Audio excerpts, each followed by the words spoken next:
Dr. Sayani Bandyopadhyay. Today we will discuss about the biological classification and model organism. So what is biological classification? Classification is an arrangement of the organisms into groups based upon their different characteristics which reflects their similarities and dissimilarities. So in biological classification, the smallest part is atom, which forms molecules by bonding, and then from the molecules the small organelles are formed. Then from organelles like mitochondria, Golgi body, plastid, etc. Then cells will be formed, and then with taking all the cells, combining the cells, tissue will be formed, and then from tissue to organ, organ to organisms, organisms to population, population to communities, communities to ecosystem, and ecosystem to biosphere. So the taxonomic hierarchy. Taxonomic hierarchy or taxonomic classification is a process of arranging various organisms into successive levels of biological classification, either in increasing or in decreasing order. So kingdom, phylum, class, order, family, genus, species. So kingdom is the groups of the large groups of organisms like Animalia, Plantae, Fungi, Protista. Phylum like Chordata, non-Chordata. Class in we humans belongs to the Mammalia class. Then order, then family, then genus, then species. So this is the classification of taxonomic classification of human. So kingdom, Animalia, phylum, Chordata, class, mammals, order, primates, family, hominids, genus, Homo, species, sapiens. These are the 5 kingdom classification. Number 1 is Monera, which belongs to the prokaryotes. Examples bacteria. Then Protista. Protista belongs to where examples of Protista is protozoa like amoeba. Then kingdom Fungi. Examples like yeast, Saccharomyces cerevisiae, the mushrooms. And then kingdom Plantae, like where all the plants belongs to the kingdom Plantae. And kingdom Animalia. We humans belong to the kingdom Animalia. So these are the major 3 kingdom classification: Animalia, Plantae, and Protista. So the classification based on the cellularity divides the organism into 2 types. One is unicellular, which has only one single cells. Another one is the multicellular, which is composed of many cells. Examples of unicellular is bacteria, and examples of multicellular is plants, animals, etc.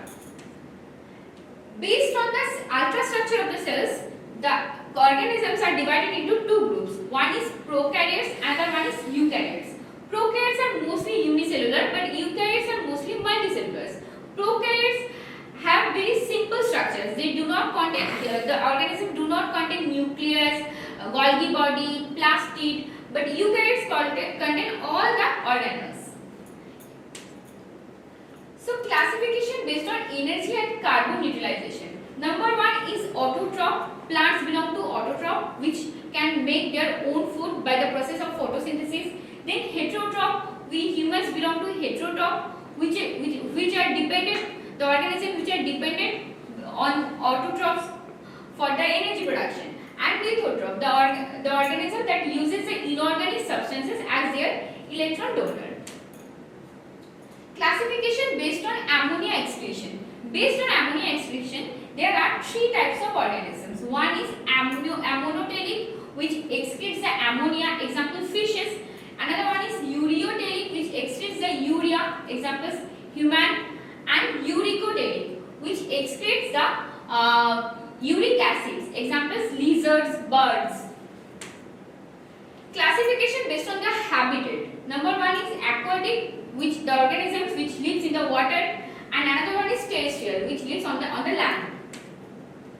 Molecular taxonomy. Previously we talked about the morphological classification, what we can see, but the molecular classification is very specific.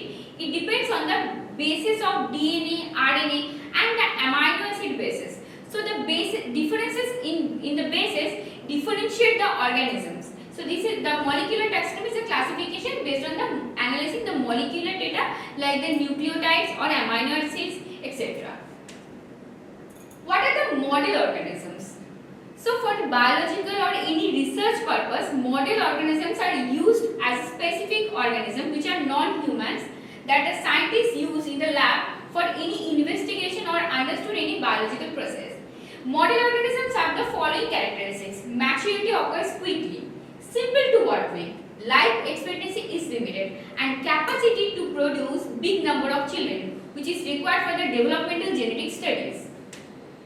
So there are different model organisms. Examples, one is E. coli, which is the smallest model organism. It is a gram-negative bacteria. It has genome size around 4.6 million base pairs. It is used for several DNA replication studies and research in antibiotic resistance. Saccharomyces cerevisiae or yeast. It is a fungal model organism. It is a fungus. It has a single cell because it is unicellular organisms, but it is an eukaryote, not the prokaryotes. Another one is the C. elegans. C. elegans is a worm. It has a simple anatomy, transparent body, fixed cells, and it is easy to manipulate in the genetics laboratory. Drosophila melanogaster. It is a fruit fly. Previously, a famous geneticist, scientist Morgan used this organism for the discovery of linkage and crossing over. The advantages or characteristics of Drosophila is it has short life cycle, visible mutation, easy breeding, and for genetic studies it is very useful. Arabidopsis thaliana, it is a small plant, which is a plant model organisms. So Arabidopsis thaliana has a small flower, is a small flowering plant. It has a characteristic like in diploid genetics, rapid growth cycle, relatively low repetitive DNA content, and small genome size. So it is easy to work with. Zebrafish, Denio radio. It is used specifically in the developmental studies. It has small genome size, small size also. It has so many similarities with the human genes, fast development, and it produces 550 to 300 eggs in one instant. Mus musculus, this is the mammalian model organisms. It's a house mouse. It has similarity with the mammalian physiology. We observe that in different labs in the cancer research, this mouse model is used for transgenic approaches also. It has easy breeding procedure. It has good available genetic tools there for use, and the genome size is around 2.7 billion base pairs, and it has similarity around 85 to 87% with human genes. Advantages and disadvantages of model organisms. Mainly there are advantages like speed and cost effectiveness, genetic manipulation easy, and also ethical consideration. And disadvantages, there are so many biological differences, as well as you have to create the artificial environment to work with. Thank you so much.